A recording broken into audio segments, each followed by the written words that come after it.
Então, item 6, diferenças geográficas do Antigo e do Novo Testamento. Bom, no mapa eu coloquei o título do mapa, Canaã na conquista da terra, nos dias de Josué. Como era Canaã? Botei numa linha mais clara, você pode ver o Rio Jordão, na parte de baixo ali o Mar Morto, e as tribos divididas. Do lado esquerdo, Simeão, Judá, Dan, você tem aí todas as tribos. Daquela parte que o lado esquerdo desse mapa é chamado de Daquém do Jordão, né? Essa expressão usada na época de Josué. E a parte da direita, onde está Manassés, Gade e Rubens, é chamado de Dalém do Jordão. A princípio, essa terra não estava contada na promessa, mas como eles não tiveram autorização para entrar pelo lado esquerdo do Mar Morto, eles tiveram que dar aquela volta, tiveram que enfrentar os descendentes de Ló, não, que estavam ali, os Moabitas e os Amonitas, e acabaram conquistando aquela região. Então essa era Canaã, ok? Nos dias do Antigo Testamento, nos dias da conquista. Como ela estava dividida nos dias do Novo Testamento. Então, se você olhar nesse mapa, vou começar da parte norte para baixo, né? Do lado esquerdo você tem a Galileia, no meio Samaria e na parte de baixo a Judéia, onde estava Jerusalém. Quando você vê Jesus caminhando de Jerusalém para Nazaré, que fica lá na Galileia, onde ele foi criado, ele passa por Samaria. É exatamente o exemplo de João capítulo 4, né?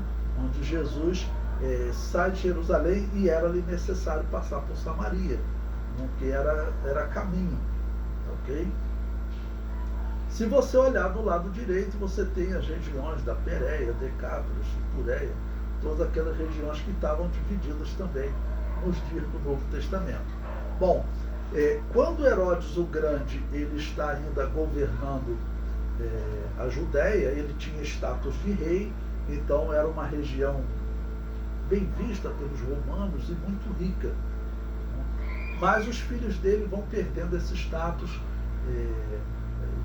Jerusalém vai se tornando cada dia mais uma cidade problemática, então você tinha que botar mais soldados lá, e a quantidade de mortes e crucificações era muito comum, muito comum. Nos piores períodos, a história fala de 500 crucificações por dia. Isso lá durante a revolta do ano 66. A história chega a falar em 500 crucificações por dia. É claro que períodos que não ocorriam revoltas, e isso era um número menor. Mas eles vão, os governadores, os políticos, eles vão maltratar os judeus de tudo quanto é maneira, e parece que o propósito era um só. Eles sabiam que havia muita riqueza em ouro no templo. Então, quando eles atacarem o templo, a riqueza, o que eles vão tirar de ouro lá, por quê? Porque os judeus, eles estavam espalhados pelo mundo há 600 anos, se for contar do cativeiro babilônico. Se for contar do cativeiro assírio, eles estavam há 700 anos espalhados pelo mundo. Aonde eles estavam, a história mostra que Deus os abençoava. Financeiramente, eles eram abençoados, porque tinham homens como Daniel, ok? E os judeus, em geral, eles eram abençoados. Vocês sabem que os judeus, até hoje, o dinheiro do mundo está nas mãos dos judeus. O dinheiro do mundo está nas mãos dos judeus. Essa é a razão para os Estados Unidos estar sempre do lado de Israel. Vocês podem acompanhar agora, está tendo aí a corrida para a presidência dos Estados Unidos, vocês podem acompanhar. Todos os candidatos, em algum momento, eles vão nas principais sinagogas. Se vocês não sabem, o atual presidente dos Estados Unidos, ele é casado com uma judia. Todos os filhos dele foram criados no judaísmo. Tá bom? Então, até hoje, o dinheiro do mundo está nas mãos dos judeus. E nesse período, eles já eram abençoados. Então, os judeus eles faziam peregrinação do mundo todo, da Babilônia, da Assíria, da Pérsia, onde eles estiveram lá no tempo de Ester, por exemplo, da Babilônia, faziam peregrinação do mundo todo, da Grécia, de Roma também, okay? E onde os judeus estavam, eles sempre se saíam bem financeiramente. Então, isso trazia muita riqueza para Jerusalém. Isso trazia muita riqueza. Então, era uma região rica, próspera, mas era uma região que não podia ter um governo central ali, porque era muita revolta. Então, o governo central, por isso, passa para a região dos sírios. Tipo, Damasco era a capital vamos dizer, de Israel naquele período. Israel fazia parte do governo dos sírios. Não?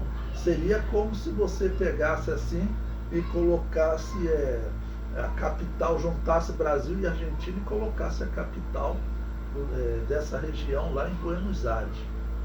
Era mais ou menos o sentimento dos israelitas com os sírios. Né?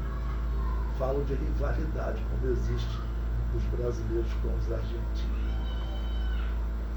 Bom, prosseguindo, a leitura diz: no Antigo Testamento, vemos a terra de Canaã dividida em 12 tribos, até o reinado de Salomão. E após o reinado de Salomão, Canaã estava dividida em 2 reinos, Reino do Norte e Reino do Sul. Foi o filho de Salomão, chamado Roboão, que ele acabou causando a divisão das tribos, né? O Reino do Sul abrangia as tribos de Judá e Benjamim, seria mais ou menos a Judéia do Novo Testamento. O Reino do Norte abrangia as tribos de Rúben, Simeão, Dan, Naphtali, Gade, Asser, Issacar, Zebulon, Manassés e Efraim. Essa divisão durou até o cativeiro babilônico. Após isso, não houve mais divisão de tribos. Nos dias do Novo Testamento, a terra de Canaã estava dividida em 4 principais regiões: Judéia, Samaria, Pérea e Galiléia, as principais, ok? Mas havia uma certa divisão, como nós conhecemos, entre judeus e samaritanos, e também como os galileus, mas não havia mais aquilo como havia no Antigo Testamento, o Reino do Sul, formado por essas tribos, e o outro reino do norte. Não? Nesse momento aqui, eles estão divididos pelo que os romanos determinam e um pouco da herança do Antigo Testamento. Por isso, Samaria é uma região separada dos judeus. Existem pessoas, grupos pequenos, acho que são 400 samaritanos, pessoas que se apresentam até hoje como samaritanos, né? E de alguma maneira dizem que guardam a lei de Israel. Né? Nos dias de Jesus, Israel vivia sob domínio de Roma. A esperança da vinda do Messias estava muito avivada devido a 4 fatos: grande sofrimento, fé no cumprimento das Escrituras, crença em livros apócrifos e discursos de revolucionários. Então, tinham pessoas que acreditavam até por crença em escritura apócrifa, já que tinha muito livro apócrifo, apocalíptico. Aliás, quando nós estudamos as escrituras apócrifas, as razões que os historiadores colocam, por que surgiram tantos livros apócrifos 200 anos antes de Cristo? Porque não estava havendo escritura inspirada. E eles precisavam motivar o povo para eles manterem a religião viva. Então diz a história que alguns faziam o seguinte: olha, vamos inventar uma escritura. Eu vou dizer que essa escritura foi escrita por Moisés, Moisés era o autor, e que ficou perdido e eu encontrei o pergaminho. E aí ele pegava, juntava palavras suas. Diz a história que ele pegava alguma tradição antiga, juntava aquilo tudo, então vinha: veja o livro que eu encontrei, está aqui, esse livro diz que no fim, né, o povo de Deus vencerá. parecido com aquele livro dos Essênios, né? Os filhos das trevas vencerão, os filhos das trevas serão derrotados pelos filhos da luz. Todo o discurso do livro era esse, né? Os filhos de Deus sofrem, mas no final eles vencem. Okay? Então surgiram diversos livros com esse conteúdo e isso inflamava o povo. Okay? Inflamava o povo. Lá na história de Bar Kokhba, que eu contei para vocês, da revolta do ano 132, não foi, segundo a história, um pergaminho que eles encontraram, mas foi um profeta, um rabino chamado Akiba, que ele disse que ele interpretou pelas escrituras e foi iluminado que um determinado guerreiro, que se chamava Bar Kokhba, ele era o Messias, profetizado. E assim eles iniciaram aquela revolta. Então, havia uma esperança no povo, mas alguns seguiam uma esperança completamente errada, ou seja, fundamentada em pessoas que iriam lutar fisicamente. Os judeus eles não conseguiram interpretar a mensagem do Antigo Testamento, em que Deus apresentou símbolos para ensiná-los sobre o sacrifício que o próprio Deus viria, okay? Para ele ser um ofertante e também ser aquele que morria, né? Um homem inocente que morria, que não tinha pecado. Então, essa era a mensagem. Todo o Antigo Testamento, o sacrifício de animais, tudo isso simbolizava o sacrifício de Jesus. Hoje Israel ainda está tentando retomar o sacrifício de animais. Eu acredito que eles não vão conseguir. Isso não será bem visto, nem pelos judeus. Hoje ninguém gosta de sacrifício de animais. Aquilo foi temporário. De nenhuma religião, hoje, as pessoas gostam de sacrifício de animais. E o mais provável é que eles, depois, claro, vão se converter a Jesus e vão abandonar, porque as Escrituras dizem que eles vão retomar os sacrifícios de animais. Mas depois vão se converter a Jesus e vão abandonar, né? Ok? Bom, depois eu coloquei como subtópico grande sofrimento. Eu comento. Quando Jesus veio ao mundo, Israel era cativo há 600 anos. Irmãos, para você ter a dimensão disso, é mais tempo do que a existência do Brasil. O Brasil tem 520 anos, 500 anos, vamos colocar em número redondo. O Brasil, vamos dizer, 500 anos de existência, nos dias do Novo Testamento, Israel tinha sido dominado por Babilônia, os persas, os gregos e eram dominados pelos romanos. 600 anos de domínio, de escravidão, que eles não tinham autonomia. A opressão dos babilônios, que foi de 605 a 536 a.C., dos persas, que foi de 536 a 330 a.C., dos gregos, 330 a 163 a.C., e dos romanos, no dia do Novo Testamento, levaram o país a um caos financeiro, político e religioso. Financeiro porque Israel, que era um país pobre, tinha que pagar tributo a Roma do pouco que produzia. Político porque não tinha autonomia sobre Canaã. Na verdade, até o conceito da terra de Canaã não existia. Tinha uma parte de Canaã que os judeus falavam, essa aqui é nossa, o restante se perdeu tudo na história, né? E não tinha autonomia para aplicar a lei. Os romanos haviam colocado um edomita, Herodes, para governar Canaã. Religioso, porque sofreram influências ruins dos gregos e tinham a influência de Roma, unida à influência de Herodes. Essas três influências causaram uma corrupção no sacerdócio. Se você consegue corromper o sacerdócio, atente para isso que eu estou falando, você corrompia a religião de Israel. O sacerdote, ele era a pessoa mais importante. Tanto que Deus estabeleceu os símbolos, né? O sumo sacerdote, ele é que levava o nome das tribos no ombro, né? Ok? O nome das 12 tribos, 6 de cada lado, levava também no peito e trazia uma lâmina na sua testa, santidade a Yahvé. Ele era um grande símbolo, né, da religiosidade de Israel, até por conta do dia da expiação, ok? Que ele era o que iria fazer a intercessão pelo povo. É claro que nós sabemos que nos dias do Novo Testamento, a religião de Israel não tinha mais a arca.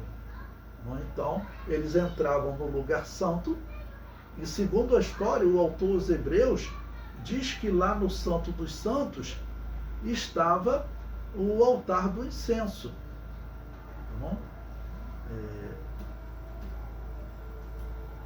Por que ele teria feito essa mudança? Ele teria feito essa mudança porque a arca que ficava no Santo dos Santos não existia mais. Ou seja, o culto estava, vou chamar de corrompido, ruim, né? O culto não estava da maneira como Deus havia estabelecido. Não tinha arca para estar lá no Santo dos Santos para o sumo sacerdote levar o sacrifício até o Santo dos Santos para pedir perdão pela nação. Essa situação continua até hoje. Enquanto eles não tiverem a arca, o judeu ele não consegue perdão dele. Se ele conseguir olhar para a interpretação que os cristãos dão para o Antigo Testamento, interpretação que o apóstolo Paulo deu, dizendo que o Antigo Testamento profetizava a vinda de Jesus e é em Jesus que eles vão alcançar perdão, então esse é o caminho para eles seguirem a palavra de Jesus e esse testemunho, porque os judeus eles consideram os cristãos idólatras, porque eles pensam que o catolicismo é o cristianismo. E consideram o cristianismo pagão, porque eles falam, vocês cristãos acreditam em purgatório. Sendo que eu não acredito em purgatório, os católicos é que acreditam. Mas eles acreditam que o catolicismo é o cristianismo. Então está em Hebreus 9:4. Hebreus capítulo 9. Eu vou ler primeiro o versículo 3. Hebreus capítulo 9, versículo 3. E ele falando do tabernáculo, ele vai dizer o que havia depois do segundo véu. Veja, mas depois do segundo véu estava o tabernáculo que se chama Santo dos Santos, que tinha um incensário de ouro e a arca do concerto, coberta de ouro toda em redor, em que estava um vaso de ouro que continha o maná e a vara de Arão, que tinha florescido, e as tábuas do concerto. Pelo que ele está descrevendo, isso era no dia do Novo Testamento tinha um incensário, porque no Antigo Testamento o incensário ficava antes do segundo véu. Depois do segundo véu só ficava a arca, isso está bem claro no Antigo Testamento. Mas teria ocorrido essa mudança por quê? Porque no Novo Testamento não tem a arca. Essa é a explicação para dizer que o incensário estava no Santo dos Santos. Ou seja, o culto ele já acontecia de uma maneira diferente. E esse problema continua para os judeus até hoje. Nos dias do Novo Testamento, eles não tinham como fazer o ritual estabelecido por Deus para eles conquistarem o perdão deles, que era o dia do perdão, o dia do Yom Kippur. Então a nação, ela não é perdoada desde que a arca se perdeu. Quando que a arca se perdeu? Lá no cativeiro babilônico. Segundo a história, a Bíblia não declara isso, né? Mas foi ali que a arca sumiu, porque a última vez que a arca é citada é no rei Josias, tá bom? Que morreu cerca de 3 anos antes de Israel ser dominado, ok?